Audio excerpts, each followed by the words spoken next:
From the beach in Egypt on the Gulf of Aqaba, we have gazed across the water with anguish for many years, knowing that Moses led the great multitude across the Red Sea at this exact spot. Ron Wyatt knew in 1978 that Mount Sinai lay beyond that distant shore.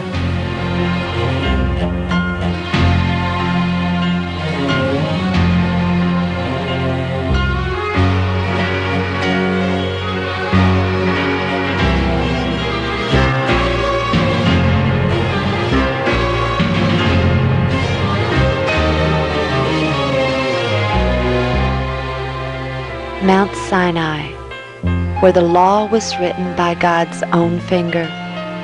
Finally, we can see this majestic mountain where God's own presence once rested. Jabal el-Lawz in northwest Saudi Arabia. In Galatians 4:25, the Apostle Paul tells us, "For this Agar is Mount Sinai in Arabia." Exodus 19:18, "And Mount Sinai was altogether on a smoke, because the Lord descended upon it in fire." Could this blackened peak be the result of the consuming fire of God's own presence resting upon it?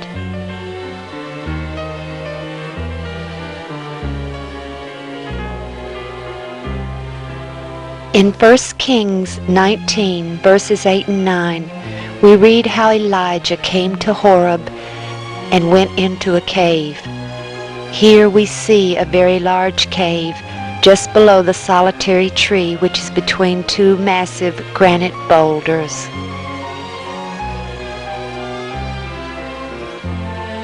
As we view the holy precinct, the area at the foot of the mountain, we can see a large fence and a guard house, which was erected immediately after Ron Wyatt showed this site to a Saudi archaeologist in 1985. This fence follows along the line of 18-foot diameter boundary markers which Moses was directed to erect by God.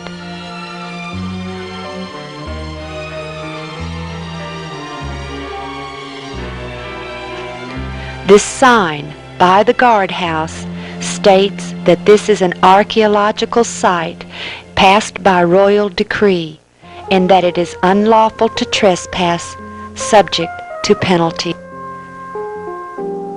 And as we pan to the left, here we can see where the fence ends on the other side. And now, as we pan away from the holy precinct, we look out into the area of the camp of the Israelites. There are several archaeological remains still here, but this one is of particular interest for us. In Exodus chapter 32, we read of the golden calf and how Aaron fashions it. And in verse 5, "And when Aaron saw it, he built an altar before it, and Aaron made proclamation and said, 'Tomorrow is a feast to the Lord.'" There is little doubt that these are the remains of that very altar which Aaron built to the golden calf. When the Saudi archaeologist from Riyadh University, who went there with Ron in 1985, saw this, he was very excited. The 12 petroglyphs of cows and bulls captured his interest because they are found nowhere else in Saudi Arabia. The style of their horns and bodies is distinctly ancient Egyptian, the same style found in the temples and tombs of ancient Egypt. Unable to enter the holy precinct from the front and climb upon Mount Sinai, we now approach it from the backside, where the two large boulders with the solitary tree between them can be seen. Climbing the mountain here, we soon find ourselves on top of a large, sheltered plateau.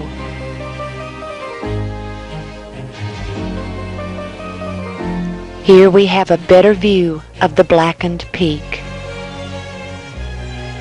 Panning the area, we find it to easily be large enough to accommodate the 70 elders who accompanied Moses up into the mountain at one point in time. The peak to the left is where the solitary tree is, but it cannot be seen because of our angle.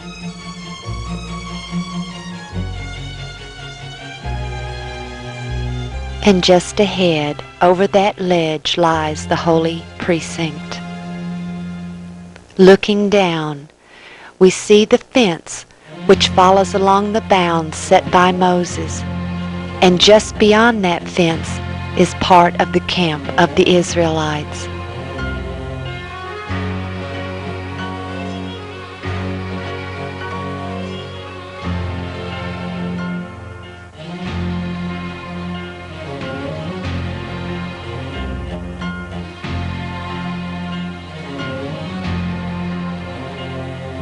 Zooming in closer to the holy precinct, we can see the remains of an ancient foundation.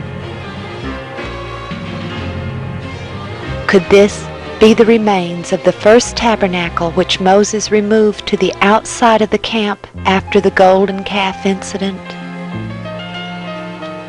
Exodus 33 verse 7, "And Moses took the tabernacle and pitched it without the camp, afar off from the camp, and called it the tabernacle of the congregation."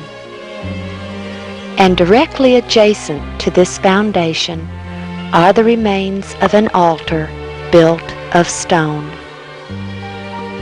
Exodus 20:25, "And thou wilt make me an altar of stone, thou shalt not build it of hewn stone." Panning further, we stop to look at the tracks made by the Bedouins' trucks before the fence was erected.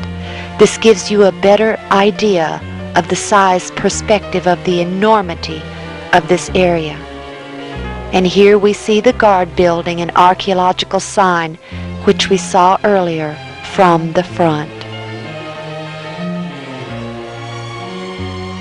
Returning back to the foundation we saw earlier, the camera begins to pan outward where we will be able to see the location of the altar to the golden calf. Exodus 32:19, "And it came to pass, as soon as he came nigh unto the camp, that he saw the calf and the dancing, and Moses' anger waxed hot, and he cast the tables out of his hands and brake them beneath the mount."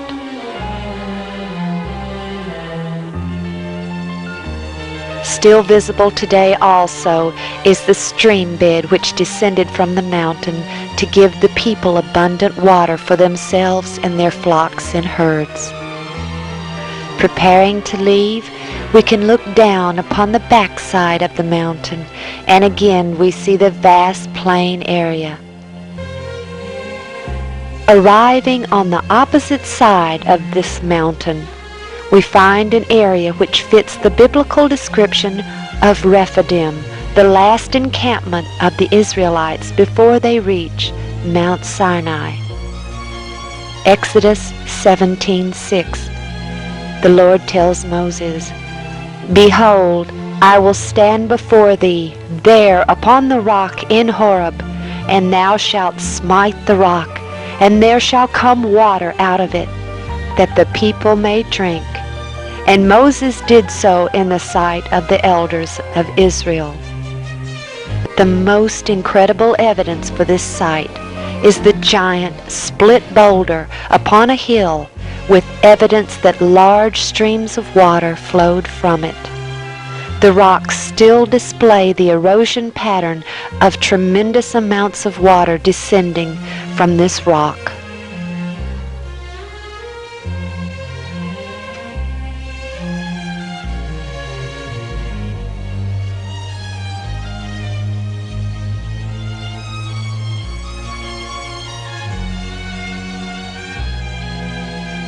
And as we travel through the split in the boulder, we soon can see the channels cut in the rock from the water flow on the other side.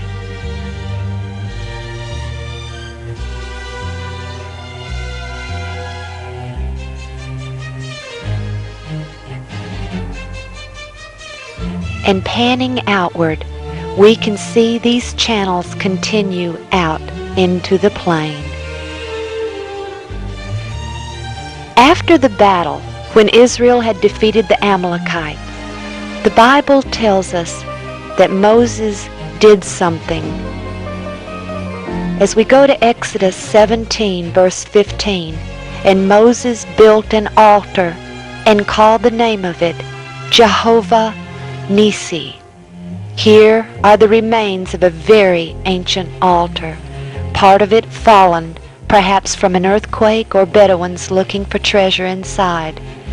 But enough is still intact to show it was indeed an altar, as it is not hollow inside, but solid all the way through.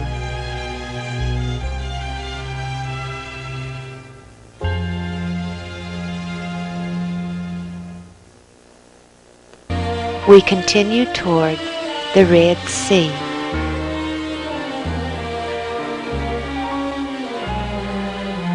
And just up ahead, we can barely see the Gulf of Aqaba. As we continue our approach, the wadi or canyon seems so narrow from afar, but now it can be seen to be large enough for the vast multitude to have traveled through.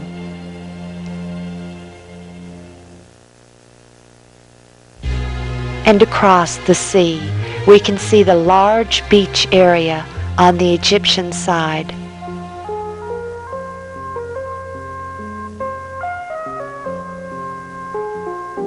Just as the beach on the Egyptian side is certainly large enough to accommodate several million people, here we can see that this beach also contains a tremendous plain.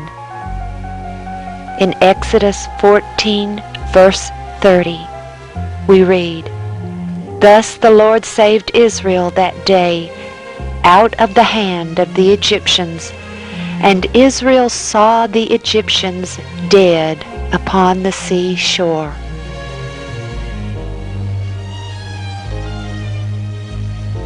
In 1984, when Ron and his sons were imprisoned here in Saudi, Ron directed his captors to this beach in a helicopter, where he showed them a Phoenician-style column on this beach with inscriptions in archaic Hebrew that said that King Solomon had erected this column in honor of Yahweh to commemorate the crossing of the Red Sea on dry land.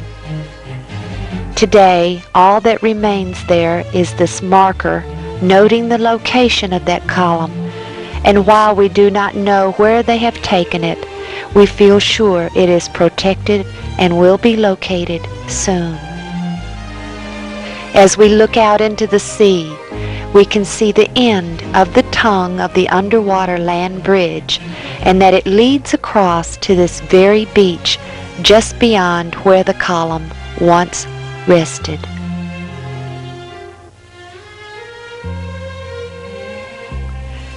Panning the beach, we also can see the restored remains of the ancient fortress we believe was Baal Zephon of the biblical account.